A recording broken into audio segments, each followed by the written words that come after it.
Good morning on this 24th day of June, and welcome to the Thoughts for the Day. The scripture for this morning comes from Luke chapter 7 and verse 23. And blessed is he whosoever shall not be offended in me. If you're reading the Bible in a year, today we move on to Job chapters 1 and 2 and Acts chapter 7 verses 22 to 43. The thoughts of the day. We didn't write the plan. We're only expected to follow it without question. It's hard to determine where to draw the line between being nice and not hurting people's feelings sometimes, and standing up for what you believe. When you determine what you want, you have made the most important decision in your life. You have to know what you want in order to attain it.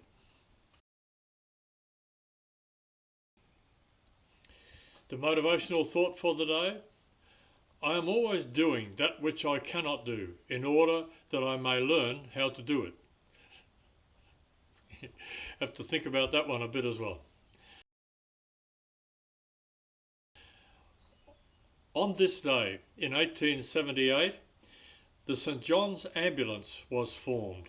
It was originally called the St. John Ambulance Association. And in 1901, on this day, Pablo Picasso opened his first exhibition. In 1947, the world hears the first stories of flying saucers on this day, when American pilot Kenneth Arnold reported seeing 9 disc-shaped objects in the sky near Mount Rainier in Washington, USA. In 1968, was the start of the first Open Wimbledon Lawn Tennis Championships, which was open to both professional and amateur players. In 1982, a British Airways jumbo jet experienced a sudden total engine failure when flying through volcanic ash on this day. The flight crew managed to restart the engines. 2 of our church people happened to be on board that flight. In 2002, Africa's worst ever train disaster killed 281 people. And in 2018, on this day, women were allowed to drive a motor vehicle for the first time in Saudi Arabia after the ban was lifted.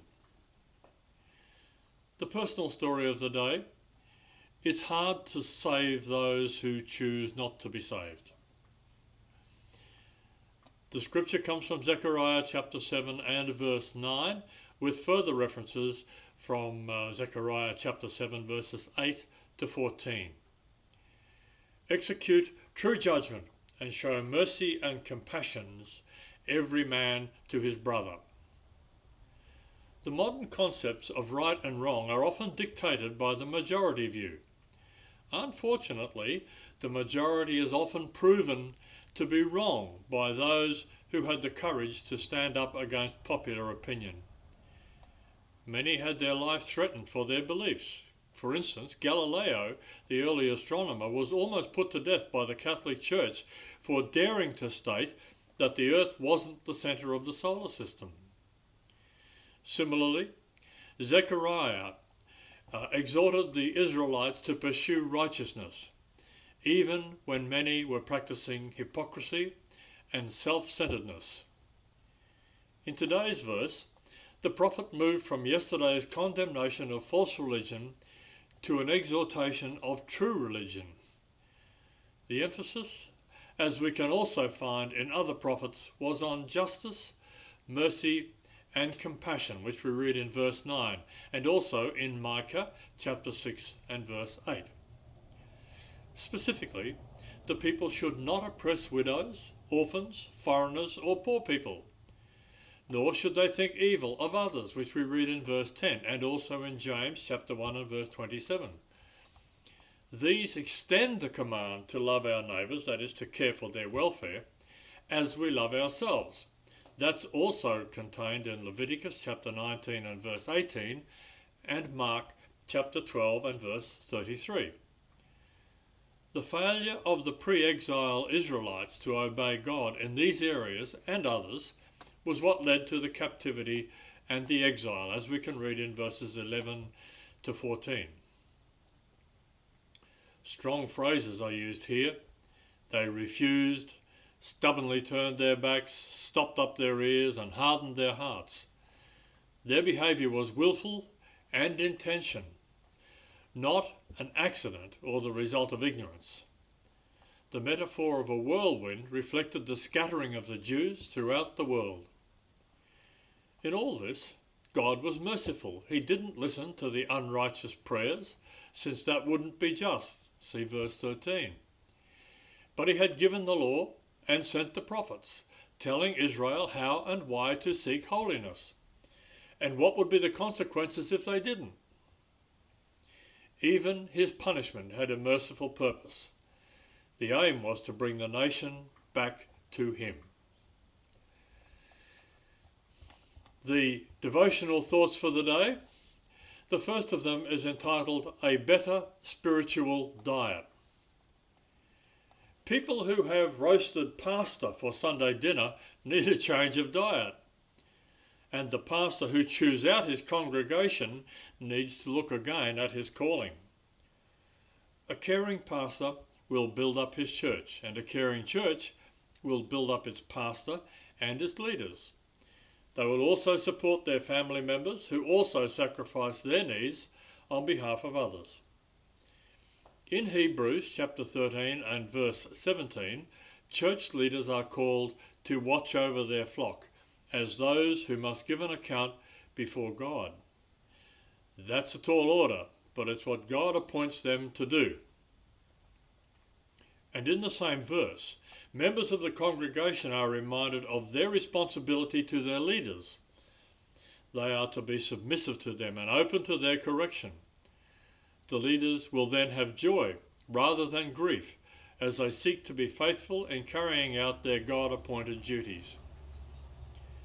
How tragic that many church members have never learned this. All week long they criticise their pastor, and on Sunday they listen negatively as he preaches his heart out. Then they go home and have their favourite Sunday dinner, not fried chicken, but roast preacher. Whatever our place in the body of the church, let's build others up through mutual caring. Then instead of devouring one another, we will find joy in seeing pastors and their people being nourished and fed by one another. The second thought is entitled God's Good Creation, and the scripture comes from Genesis chapter 1 and verse 26. Then God said, "Let us make man in our image, according to our likeness." God created man to be something great. The potential in every man is enormous. In fact, there is no limit to what a person can accomplish.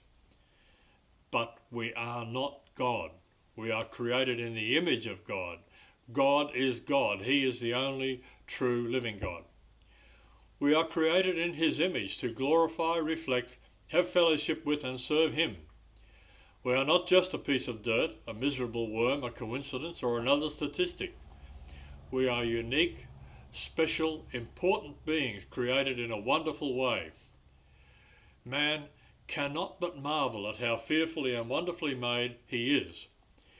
We are created in such an interesting way. Just consider the brain's way of receiving and reacting to impulses, the fantastic capacity of the memory, the precision of the eye, the ability of the hand to turn, grasp, pick up and maneuver, all the nuances of feelings, the vibrant zest for life, the love of adventure and discovery, the relationship between man and woman.